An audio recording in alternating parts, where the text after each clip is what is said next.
The Galactic Military Academy had trained warriors from over 300 species across the known galaxy. Commander Veltar had seen recruits who could regenerate lost limbs, cadets whose exoskeletons could deflect plasma rounds, and trainees who possessed natural electromagnetic shields. In his 40 cycles of instruction, nothing had prepared him for the humans. Cadet Marcus Thompson lay prone behind the reinforced barrier, his standard-issue rifle trained on targets downrange. The live fire exercise was designed to test reaction, times under genuine combat stress. Real energy bolts screamed overhead at lethal velocities, close enough that the heat signatures registered on thermal sensors. Most species experienced elevated stress hormones, dilated pupils, and increased respiratory rates during this particular drill. Marcus was laughing. Not the nervous giggle that some cadets exhibited when overwhelmed by fear. This was genuine amusement, the kind that bubbled up from deep in his chest and threatened to shake his aim. The sound echoed strangely in the combat range, mixing with the whistle of incoming fire and the sharp crack of energy weapons. Cadet Thompson, Commander Veltar's voice crackled through the communication system, his forearms gesturing frantically at the monitoring station. Explain your current mental state. Sorry, sir, Marcus called back, his voice steady despite the continued chuckling. It's just that this reminds me of something from back home. Veltar exchanged glances with his assistant instructor, Lieutenant Krex. The reptilian officer's crest had flattened against his skull in confusion. Elaborate, Cadet? Well, sir, when I was 12, my older brother Jake and I used to play this game during thunderstorms. We'd run between the barn and the house, during lightning strikes, trying to make it across the yard without getting soaked. The goal was to time it perfectly between the thunderclaps. Another energy bolt sizzled past, close enough to singe the air above Marcus's position. He adjusted his grip on the rifle and continued with apparent calm.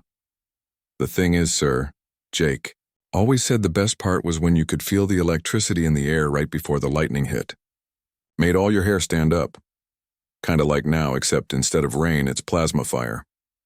Marcus paused to take 3 precise shots at distant targets, each finding its mark.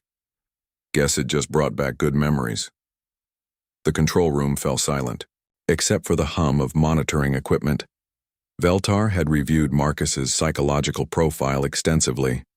Humans, according to the documentation, were supposed to be a relatively fragile species.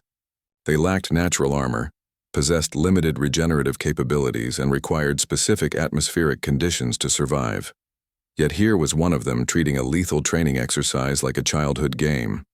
Cadet Thompson, Veltar said, slowly, are you aware that the energy levels in this exercise are sufficient to cause immediate termination? Yes, sir. That's what makes it fun.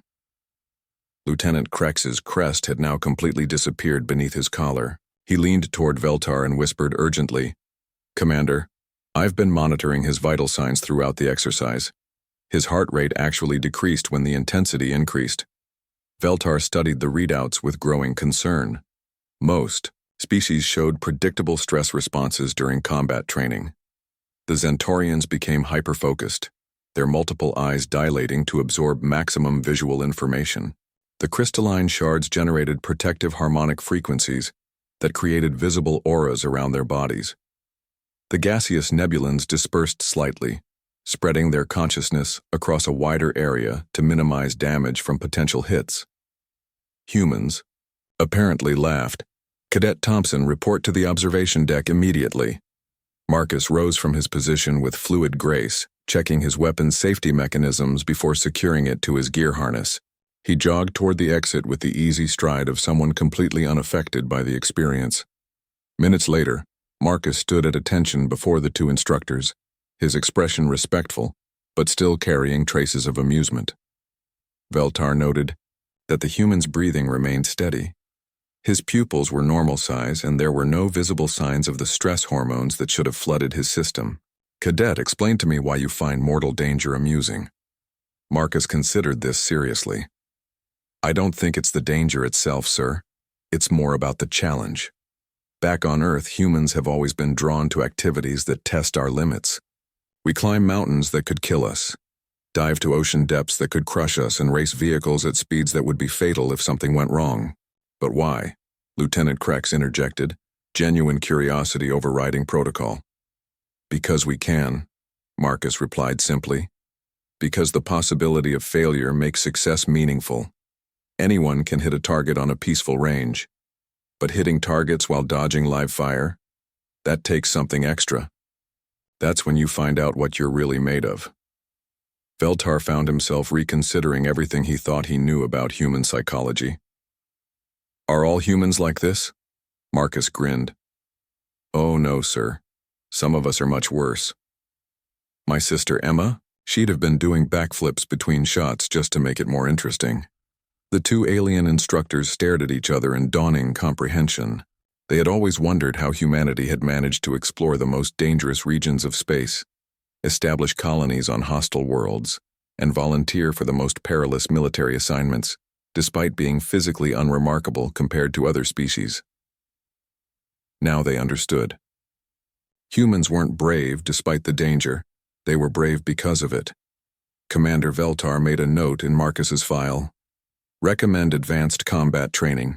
Standard protocols may prove insufficient for human psychological framework.